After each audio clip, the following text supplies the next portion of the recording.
Hello everyone, मैं अंकुर बबेले आप सभी का स्वागत करता हूं आपके अपने चैनल मैग्नेट ब्रेन्स हिंदी पर। एक ऐसा प्लेटफॉर्म जहां आपको मिलता है कक्षा 7वीं से लेकर कक्षा 12वीं तक का संपूर्ण पाठ्यक्रम बिल्कुल निःशुल्क में। यहां पर आपको सभी वीडियोस बिल्कुल निःशुल्क में उपलब्ध कराए जाते हैं। क्यों? क्योंकि मैग्नेट ब्रेन्स अपने आप में प्रसिद्ध है फ्री शिक्षा के लिए। आपसे यहां पर किसी प्रकार का कोई पेमेंट नहीं मांगते।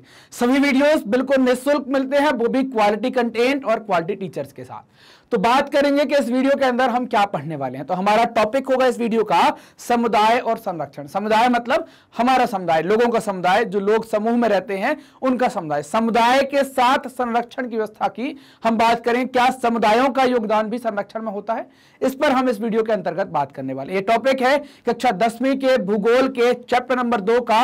चैप्टर नंबर 2 का नाम है वन एवं वन्य जीव संसाधन। तो वन एवं वन्य जीव संसाधन के अंतर्गत हम समुदाय और संरक्षण को पढ़ने वाले हैं। ये हमारा इस वीडियो का या इस पूरे चैप्टर का जो आप मानेंगे कि ये आखिरी टॉपिक होगा। इसके अंतर्गत आपका टॉपिक अब खत्म हो जाएगा, मतलब आपका चैप्टर यहां पर खत्म हो जाएगा ये टॉपिक पढ़ने के साथ। तो अब देखें, समुदाय और संरक्षण की बात की गई तो संरक्षण हमने पहले पढ़ा है। संरक्षण का मतलब है कि आपको जंगलों को, वनों को, या हम ये कहें जैव विविधता को संरक्षित करना है। बाहर से भी बचाना है और अंदर से भी उनको बचाना है। तो इस प्रक्रिया को हम क्या कहते हैं? इसको संरक्षण कहा जाता है और इसके लिए कई सारी नीतियां बनाई गई हैं। तो ये नीतियां हमारे लिए कोई नई बात नहीं है, मतलब कि हम समझ गए हैं कि नीतियां तो बनती रहती हैं भारत में। आमतौर पर इस बात से हम अनजान है कि वन हमारे देश में कुछ मानव प्रजातियों के आवास भी हैं। मतलब हमें यह नहीं पता है कि कई सारे मानव प्रजातियों के आवास भी वनों के अंतर्गत होंगे। जैसे आप फोटो देख पा रहे होंगे, यहां पर कई आदिवासी समुदाय या कई वन समुदाय आज भी जंगलों में रहते हैं और जंगलों के ऊपर ही अपनी दैनिक दिनचर्या पर निर्भर है। मतलब अपनी दैनिक दिनचर्या जंगलों के हिसाब से जीते हैं। उनकी आर्थिक गतिविधियां भी जंगलों के ऊपर ही निर्भर होती हैं। भारत के कुछ क्षेत्र तो स्थानीय समुदाय भारत के कुछ क्षेत्रों में स्थानीय समुदाय सरकारी संस्थाओं के साथ मिलकर या अधिकारियों के साथ मिलकर अपने आवास स्थल के संरक्षण में जुटे हैं। कौन से लोग जुटे हैं? जो जंगलों में रह रहे हैं वो लोग सरकारी अधिकारियों के साथ मिलकर उसके संरक्षण की बात करें, क्योंकि इससे ही दीर्घकाल में उनकी आवश्यकताओं की पूर्ति हो सकती है। यही तरीका है जो उनको आगे भविष्य में उनकी आवश्यकताओं की पूर्ति कर सकता है। उदाहरण के तौर पर एक उदाहरण लेंगे, सरिस्का बाघ रिजर्व है ना। एक उदाहरण लिया सरिस्का बाघ रिजर्व। ये क्या है? राजस्थान में है। तो राजस्थान के गांव के लोग वन्य जीव रक्षण अधिनियम के तहत, है ना, कहां पर है? राजस्थान के अंदर है। तो राजस्थान के लोग वन्य जीव रक्षण अधिनियम के तहत वहां के खनन कार्य बंद करवाने के लिए संघर्षरत हैं। मतलब सरिस्का का हमने उदाहरण लिया था ना, जब खनन को हम पढ़ रहे थे, आपने देखा होगा पिछले वीडियोस के अंदर, ये खनन के माध्यम से, जैसे बॉक्साइट का खनन होता था यहां पर, इस कारण से सरिस्का में बहुत नुकसान हो रहा था। तो यहां के लोग क्या कर रहे हैं कि भाई इस अधिनियम के तहत वो कोशिश कर रहे हैं कि यहां पर खनन बंद हो जाए। कहां की बात हो रही है? ये राजस्थान के अंतर्गत आता है आपका सरिस्का। कई क्षेत्रों में तो लोग स्वयं वन्य जीव आवासों की रक्षा कर रहे हैं और सरकार की ओर से भी हस्तक्षेप स्वीकार नहीं करते हैं। कई सारे हैं। उदाहरण के तौर पर राजस्थान के अलवर जिला, राजस्थान फिर से यही वाला इलाका आ गया। तो यहां का एक इलाका है या एक जिला है जिसको आप अलवर के नाम से कहते हैं। अलवर जिले के 5 गांवों के लोगों ने 1200 हेक्टेयर वन भूमि, है ना, 1200 हेक्टेयर वन भूमि में क्या कर दिया उन्होंने? भैरव देव डाकव सेंचुरी, है ना, किताब में सेंचुरी लिखा है, एक्चुअल में होता क्या है आपका? सेंचुरी, है ना। सही क्या होगा? सेंचुरी। तो क्या हो गया? भैरव देव डाकव सेंचुरी घोषित कर दिया है, जिसके अपने नियम कानून उनके द्वारा बनाए गए हैं। जैसे शिकार वर्जित करते हैं तथा बाहरी लोगों की घुसपैठ से यहाँ के वन्य जीवन को बचाते हैं। वो लोग शिकार को वर्जित करते हैं, मतलब यहां पर इस क्षेत्र में 1200 हेक्टेयर में आप शिकार नहीं कर पाएंगे, बाहरी लोगों की घुसपैठ नहीं कर पाएंगे। हिमालय में प्रसिद्ध चिपको आंदोलन। चिपको आंदोलन क्या था? तो चिपको आंदोलन कुछ इस तरीके से चिपक जाना है। इस तरीके से क्या चिपक जाना? ये पेड़ काटने के लिए आ रहे हैं तो पेड़ की रक्षा करने के लिए पेड़ों के साथ चिपक जाना। ऐसा लोगों से कहा गया कि चिपक कर पेड़ की आप रक्षा करें। तो इसको क्या कहा गया? ये कहलाया आपका चिपको आंदोलन कहलाया। कहां हुआ? हिमालय बेल्ट में हुआ। तो हिमालय में प्रसिद्ध चिपको आंदोलन कई क्षेत्रों में वन कटाई रोकने में कामयाब हुआ। जैसे ही वन काटने लोग आते थे, लोग पेड़ों से चिपक जाया करते, पहले हमें काटो बाद में पेड़ को काटना। तो कटाई क्या हुई? इससे बाधित हुई, कटाई रुकी इससे, तो इससे वन का संरक्षण हुआ।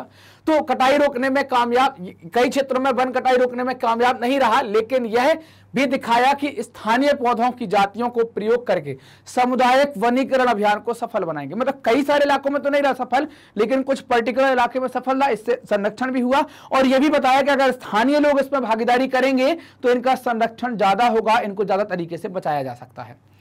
पारंपरिक संरक्षण तरीकों को पुनर्जीवित अथवा पारिस्थितिकीय, है ना, पारंपरिक संरक्षण तरीकों को पुनर्जीवित अथवा पारिस्थितिकीय कृषि के नए तरीकों का विकास अब व्यापक हो गया है। मतलब क्या है कि जो पारंपरिक तरीके थे, ट्रेडिशनल तरीके थे, उनको भी क्या कर दिया गया है, उनको दोबारा से पुनर्जीवित किया गया है। और जो पारिस्थितिकीय कृषि है उसके लिए भी नए तरीके से खोजे जा रहे हैं। टिहरी में किसानों ने बीज बचाओ आंदोलन, मतलब क्या है, जो पुराने बीज हैं, जैसे आप देख पा रहे हो यहाँ पर बीज रखे हुए हैं, तो ये बीज बचाओ आंदोलन ने चलाया कि ताकि बीजों को बचा सके और पुराने बीजों की खेती कर सके। और नवदाना ने दिखा दिया है कि रासायनिक उर्वरकों का प्रयोग के बिना भी विविध फसल उत्पादन द्वारा आर्थिक रूप से व्यवहारिक कृषि उत्पादन कर सकते हैं। मतलब जो पुराने बीज हैं उनसे भी हम क्या कर सकते हैं, अच्छी खेती कर सकते हैं, ऐसा यहां पर दिखा दिया गया। अब एक कॉन्सेप्ट आ गया है जिसको कहते हैं संयुक्त वन प्रबंधन कार्यक्रम, है ना, ज्वाइंट मैनेजमेंट प्रोग्राम कहलाते हैं, या ज्वाइंट फॉरेस्ट मैनेजमेंट प्रोग्राम जो कहलाते हैं, जिसमें हम मिलकर काम करते हैं, संयुक्त तरीके से वनों का प्रबंधन करते हैं। तो भारत में संयुक्त वन प्रबंधन कार्यक्रम क्षरित वनों के प्रबंधन और पुनर्निर्माण में स्थानीय समुदायों की भूमिका के महत्व को उजागर करते हैं। यहां पर क्या हुआ, यहां पर संयुक्त वन प्रबंधन का मतलब है स्थानीय लोग और सरकार दोनों मिलकर क्या करेंगे, वनों को बचाएंगे, साथ ही साथ जहां के पेड़ कट गए हैं वहां पर दोबारा से पेड़ लगाएंगे, जंगल को दोबारा से तैयार करेंगे, तो ये हो जाएगा पुनर्निर्माण। तो इससे क्या हुआ, ये सारी चीजें चली, तो इससे स्थानीय लोगों के महत्व को उजागर किया है। यह कार्यक्रम उड़ीसा में 1988 से चल रहा है ना, 1988 से उड़ीसा में प्रारंभ हुआ। मतलब पहला राज्य कौन सा इस तरह की कार्यक्रम करने वाला, उड़ीसा है। इस कार्यक्रम के अंतर्गत गांव के लोग अपनी संस्था का निर्माण करते हैं और संरक्षण संबंधी क्रियाकलापों पर काम करते हैं। उसके बदले में सरकार से उन्हें कुछ वन संसाधनों का इस्तेमाल का अधिकार मिल जाता है। इस तरीके से बैठकर आप देख रहे हैं किस तरीके से बैठ गए, इन्हें अपना प्लान बना लिया कैसे करना है, और फिर प्लान करते हुए अपने वनों को बचाया, वन्य जीवों को बचाने का इन्हें काम किया। भारत में पर्यावरण के विनाश और पुनर्निर्माण की क्रियाशीलताओं से सीख मिली है। स्थानीय समुदायों को हर जगह प्राकृतिक संसाधन प्रबंधन में शामिल करना चाहिए। जो आपके स्थानीय लोग होते हैं ना, तो उनको स्थानीय प्रजातियां पता होती है ना, स्थानीय लोग क्यों महत्वपूर्ण है। आप छत्तीसगढ़ के व्यक्ति से पूछेंगे तो वो छत्तीसगढ़ में किस प्रकार के वन है वो बता पाएगा। और आप अगर उत्तराखंड के व्यक्ति से पूछेंगे और आप पूछेंगे उत्तराखंड वाले से कि भाई तेंदुपत्ता का संरक्षण करना है, तो वो आपको वन, जो पर्वतीय वन है, जो ठंडे प्रदेश के वन है, उनका संरक्षण ज्यादा अच्छे से बताएगा, है ना। लेकिन आप छत्तीसगढ़ वाले से जाएंगे, या आप देखिए आपने नीलगिरी पर्वत का एक व्यक्ति पकड़ा जो चंदन की खेती करता है, और एक आपने पकड़ा कहां पर, जम्मू एंड कश्मीर का व्यक्ति पकड़ा, तो दोनों में क्या है, इनकी जानकारी में भिन्नताएं हैं। वो ठंडे प्रदेश के पेड़ों की जानकार है और उनको कैसे बचाना है उसका जानकार है। ये क्या है, ये आप देखेंगे कि यहां पर ठंड नहीं होती तो इस प्रकार के पेड़ों को यहां पर बचा पाता है। तो इसके लिए जरूरी क्या हो जाता है कि भाई स्थानीय लोग रहें। आपको जहां का पेड़ बचाना है, जहां की प्रजाति बचानी है, जहां के वन्य जीव को बचाना है, वहां के स्थानीय लोग को आप शामिल करें। इससे क्या होगा कि वो बता पाएंगे कि क्या तरीके हैं, किन तरीकों से यहां पर परंपरागत तरीके से नुकसान पहुंचाए जा रहे हैं, और क्या परंपरागत तरीके हैं जिनसे हम इनको बचा सकते हैं। तो स्थानीय लोगों की भागीदारी बहुत आवश्यक है। स्थानीय समुदायों को फैसले लेने की प्रक्रिया में मुख्य भूमिका में आने में अभी देर है। मतलब ये अभी इतने आगे नहीं आए हैं कि ये डिसीजन ले पाए। अतः वे ही विकास क्रियाएं मान्य होनी चाहिए जो जनमानस पर केंद्रित हों, पर्यावरण हितैषी हों और आर्थिक रूप से प्रतिफलित हों। पर्यावरण भी ध्यान में हो, मानव का भी ध्यान में हो, और आर्थिक चीजें अगर ऐसी हैं तो फिर उन क्रियाओं को हम परमिशन दें कि वो ही मान्य होंगी। यहां पर कई स्थानीय समुदायों ने इस बात को मान लिया है कि संरक्षण से उनके जीवन यापन को लंबे समय तक सुरक्षित रखा जा सकता है। जो स्थानीय समुदाय है उनको ये समझ में आ गया कि संरक्षण करेंगे तो हमारा भी लंबा चल सकता है। इसलिए अब स्थानीय लोग कई जगहों पर सरकार के संरक्षण के प्रयासों के साथ भागीदारी करने लगे हैं। क्यों करने लगे हैं? क्योंकि उनको ये बात समझ में आ गई कि संरक्षण होगा तो हमारा कार्यकलाप या हमारा जीवन है, हमारे परिवार जो है वो लंबे समय तक चल सकते हैं, तो इसलिए हमारी भागीदारी होनी चाहिए। राजस्थान के सरिस्का टाइगर रिजर्व में गांव के लोगों ने खनन के खिलाफ लड़ाई लड़ी, हमने अभी देखा। कई गांव के लोग तो अब वन्य जीवन के आवास की रक्षा करने के क्रम में सरकारी हस्तक्षेप का भी इंतजार नहीं करते। ये भी हमने उदाहरण के तौर पर देखा, उन्हें कोई मतलब नहीं। अलवर का भी उदाहरण लिया था कि यहाँ के 5 गांव के लोगों ने 1200 हेक्टेयर वन को भैरव देव डाकव सेंचुरी घोषित कर दिया, और वहां के लोगों ने वन्य जीव की रक्षा के लिए खुद के कानून बना दिए, खुद के नियम बना दिए, उन्हें सरकार की जरूरत नहीं थी। तो ये भी हमने उदाहरण देखे कि अब लोग इतने जागरूक हो गए हैं कि उन्हें सरकार से मतलब नहीं है, उनको लगता है कुछ गड़बड़ है तो वो खुद आगे आकर सुधार करना स्टार्ट कर देते हैं। पवित्र पेड़ों के झुरमुट विविध और दुर्लभ जातियों की संपत्ति। प्रकृति की पूजा सदियों पुराना जनजातीय विश्वास है जिसका आधार प्रकृति के हर रूप की रक्षा करना है ना। प्रकृति का मतलब आप देखें, प्रकृति पूजा का मतलब क्या हो गया? तो प्रकृति पूजा का मतलब हो गया भारत में हिंदू धर्म के अंदर बात करें, आदिवासी समुदाय के अंदर बात करें, या भारत के लगभग सभी धर्मों के अंदर आप ये पाएंगे कि यहां पर लोग किसी ना किसी तरीके से प्रकृति की पूजा करते हैं। प्रकृति की पूजा का मतलब जैसे आप देखें, कभी हमारे यहाँ पीपल की पूजा होती है, कभी बरगद की पूजा होती है, कभी आंवले के पेड़ की पूजा होती है, कभी तुलसी की पूजा होती है। आप देख रहे हैं यहाँ पर महिलाएं पूजा कर रही हैं, पेड़ चिड़िया बैठी हुई है अपना काम कर रही हैं।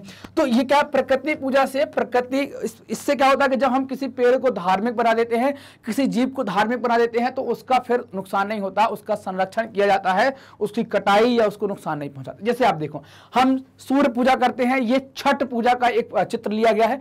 छठ पूजा आप देखें बिहार में, यह उत्तर पूर्व आप देखेंगे उत्तरी पूर्वी उत्तर प्रदेश में बहुत प्रसिद्ध है। तो इसमें हम पानी की पूजा करते हैं, जल पूजा भी होती है, सूर्य जो हमें प्राकृतिक तरीके से ऊर्जा देते हैं उनकी भी हम पूजा करते हैं।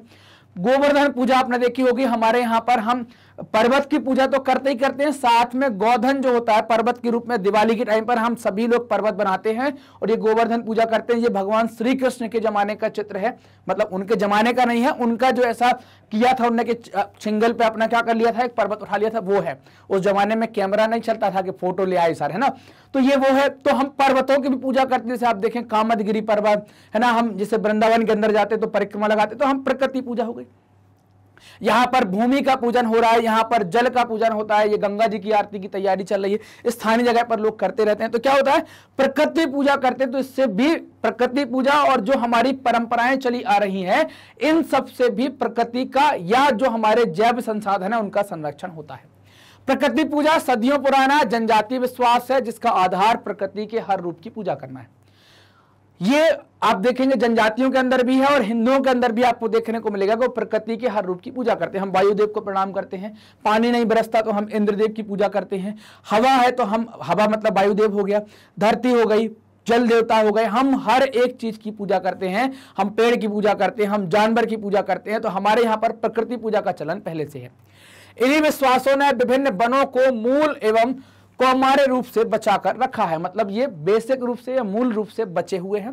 इन्हें पवित्र पेड़ों के झुरमुट मतलब देवी देवताओं के वन कहा जाता है, जहां पर ऐसा घोषित कर दिया, जैसे पंचवन हो गया, पंचवटी हो गया, ऐसे जो इलाके हैं जिनको घोषित कर दिया कि भगवान के पेड़ यहाँ पर लगा दिए, तो वो क्या होगा, फिर उनकी कोई कटाई नहीं करेगा, वो बचे हुए हैं यहाँ पर। इस तरीके से पूजा होती है पेड़ों की। वनों के इन भागों में या तो वनों के ऐसे बड़े भागों में स्थानीय लोग ही घुसते हैं, है ना। तो जो वनों के ये भाग हैं या इनके जो बड़े भाग हैं उनमें या तो स्थानीय लोग घुसते हैं, और ना वो लोग घुसते हैं और ना किसी प्रकार की छेड़खानी वहां पर होती है, तो इनको नुकसान नहीं पहुंचता। कुछ समाज कुछ विशेष पेड़ों की पूजा करते हैं, आदिकाल से उनका संरक्षण। जैसे आप देखें हमारे यहाँ पर आप सभी लोग जानते होंगे, पीपल के पेड़ को नहीं काटते, कोई पूजा होती है, बरगद के पेड़ को नहीं काटते, पूजा होती है। तो ये क्या है, आदिकाल से चले आ रहे पेड़ हैं जिनकी पूजा करते हैं। जैसे पीपल का पेड़ है, इसकी पूजा हो रही है, आप देख रहे हैं सब पूजा कर रहे हैं। तो इसकी क्या है, इसको कोई काटेगा नहीं। इसके अंदर क्या है, सभी लोग इसकी सुरक्षा करेंगे, इसके बारे में इसको बताने के लिए आएंगे कि भाई इसको काटना नहीं है, इसमें देवता रहते हैं, इसमें भगवान रहते हैं, तो इसकी कटाई पिटाई नहीं करेंगे। तो इसका क्या हो जाएगा, पीपल का पेड़ लगा दिया मतलब इसके कटने की संभावना 99% नहीं है, ये बचा रहेगा। तो देखो, जंगलों में ऐसे स्थानों को मानव गतिविधियों से अछूता रखा जाता है। कैसे, कई सारे ऐसे स्थान है जहां पर मानव गतिविधियों से इसको अछूता रखा गया। जैसे छोटा नागपुर के मुंडा और संथाल लोगों द्वारा महुआ और कदम वृक्ष को क्या करते हैं, इसकी पूजा की जाती है। तो इसमें क्या है कि भाई मानव गतिविधियों से इस प्रकार के जंगल जहां पर महुए के पेड़ होंगे या कदम के पेड़ होंगे, इसको काटेंगे नहीं, इसको नुकसान नहीं पहुंचाएंगे, तो ये मानव गतिविधियों से बचे रहेंगे। उड़ीसा और बिहार के आदिवासी शादी के मौके पर इमली और आम की पूजा करते हैं। उड़ीसा में और बिहार में आदिवासी समुदाय के द्वारा शादी के मौके पर, विवाह के मौके पर इमली और आम की पूजा की जाती है, मतलब ये इनके लिए पवित्र है, तो इसको ये नहीं काटेंगे। बंदरों के बारे में भी ऐसी मान्यता है कि हिंदुओं के देवता हनुमान के वंशज हैं वो, इस कारण से बंदर, लंगूर या बंदर फैमिली, मंकी फैमिली का कोई भी होता है तो उसको नुकसान नहीं पहुंचाते। इसलिए अधिकतर जगहों पर बंदरों और लंगूरों को कोई नुकसान नहीं पहुंचाया जाता, उनको नहीं मारा जाता, भले वो आपका कुछ सामान ले जाएं, कुछ भी कर दें, फिर भी नहीं मारा जाता, उनको नुकसान नहीं पहुंचाते। राजस्थान के बिश्नोई गांव में चिंकारा, नीलगाय और मोर को पूरे समुदाय का संरक्षण होता है, मतलब उसकी वो देख रेख करते हैं और उनको मारते भी नहीं, उनको नुकसान भी नहीं पहुंचाते। संरक्षण कार्य में समुदाय की भागीदारी का एक अच्छा उदाहरण है चिपको आंदोलन। तो चिपको आंदोलन जो है वो क्या है, संरक्षण कार्य में समुदाय की भागीदारी, जिसमें पेड़ की कटाई को रोकने का काम किया गया था, वो एक बहुत अच्छा उदाहरण क्या है, चिपको आंदोलन। टेहरी और नवधन्य के बीज बचाओ आंदोलन है। टेहरी और नवधन्य के बीज बचाओ आंदोलन जैसे संगठनों ने यह साबित कर दिया है कि रासायनिक उर्वरकों के प्रयोग के बिना विविध अनाजों की पैदावार करना आर्थिक रूप से संभव है। मतलब आप ऐसा उगा सकते हैं जिसमें आपकी आर्थिक तरीके से आपके ऊपर किसी प्रकार की चोट नहीं होगी। तो यहां पर यह बता दिया गया भाई कि कैसे संरक्षण करना है, कैसे आपको समुदायों की भागीदारी करनी है। तो ये इस वीडियो में हमें समझ में आया, या इस टॉपिक में हमें समझ में आया कि आपको अगर संरक्षण बहुत अच्छे से करना है तो उसमें समुदाय की भागीदारी जितनी अच्छी होगी, संरक्षण उतना अच्छा होगा। सरकार के कितने आदमी होंगे वो देख पाएंगे। अगर समुदाय पूरा उसमें है तो 24 घंटे आप मान लीजिए कि उसका संरक्षण चल रहा है समुदाय के द्वारा। तो समुदाय की भागीदारी जितनी अच्छी, संरक्षण उतना अच्छा, और उतने अच्छे तरीके से हम वन और वन जीवों को संरक्षित कर पाएंगे, उनको बचा पाएंगे। यहां पर हमने संरक्षण वाली बातों को समझा। मैग्नेट ब्रेन्स ने आपकी सुविधा के लिए अपनी एक वेबसाइट बनाई है magnetbrains.com। वेबसाइट का उपयोग करने के लिए आप टाइप करेंगे magnetbrains.com। जैसे ही आप टाइप करते हैं magnetbrains.com, आप हमारी वेबसाइट पर पहुंच जाते हैं। वेबसाइट पर पहुंचते ही आपको कोर्सेज का ऑप्शन मिलेगा। कोर्स में जाएंगे, यहां से कोई एक कोर्स सिलेक्ट करेंगे। जैसे आप हिंदी मीडियम के हैं तो आपने सीबीएसई हिंदी मीडियम सेलेक्ट किया। फिर आपको क्लास चुननी है, चूंकि आप क्लास 10th के विद्यार्थी हैं तो आपने क्लास 10वीं चुन ली। जैसे ही क्लास 10th आप चुनते हैं तो आपके सामने सारे टीचर्स आ जाते हैं। जो भी सब्जेक्ट आप पढ़ना चाहते हैं पढ़ सकते हैं। जैसे आपको भूगोल पढ़ना है तो आपने यहाँ पर वॉच नाउ पर क्लिक किया। वॉच नाउ पर क्लिक करने से क्या होगा, भूगोल के सभी चैप्टर वाइज प्लेलिस्ट आपके सामने होगी। अब जिस चैप्टर को देखना आपने क्लिक किया ही ओपन हो जाएगा। जो टॉपिक देखना उसको आप आसानी से देख पाएंगे, क्योंकि हर टॉपिक के आगे वॉच नाउ का बटन दिया हुआ है। उस पर क्लिक करेंगे और वो वीडियो कुछ इस तरीके से चल जाएगी। पूरा वीडियो देखने के बाद अगले वीडियो पर जाना है तो आप क्या करेंगे, नेक्स्ट वीडियो के बटन का उपयोग करेंगे तो आप आसानी से अगले वीडियो पर चले जाएंगे। इससे आपकी समय की बचत होगी और आप बहुत अच्छे से बहुत देर तक पढ़ाई कर पाएंगे। मैग्नेट ब्रेन्स हिंदी माध्यम के विद्यार्थियों के लिए कक्षा 7वीं से लेकर 12वीं तक का संपूर्ण पाठ्यक्रम बिल्कुल निःशुल्क में उपलब्ध करा रहा है। ये वीडियो कैसे प्राप्त करेंगे, तो वीडियो प्राप्त करने के लिए आपको मैग्नेट ब्रेन्स हिंदी को सब्सक्राइब करना है। जो भी सेशंस होते हैं, जो भी वीडियो आते हैं, उन सभी को लाइक करें, अपने दोस्तों में जरूर से शेयर करें ताकि सभी को ये जानकारी मिल सके, सभी लोग इसका फायदा उठा सके। कमेंट सेक्शन में जाएं, वहां पर जाकर कमेंट कर आप हमें बताएं कि आपको वीडियोस कैसे लग रहे हैं। धन्यवाद।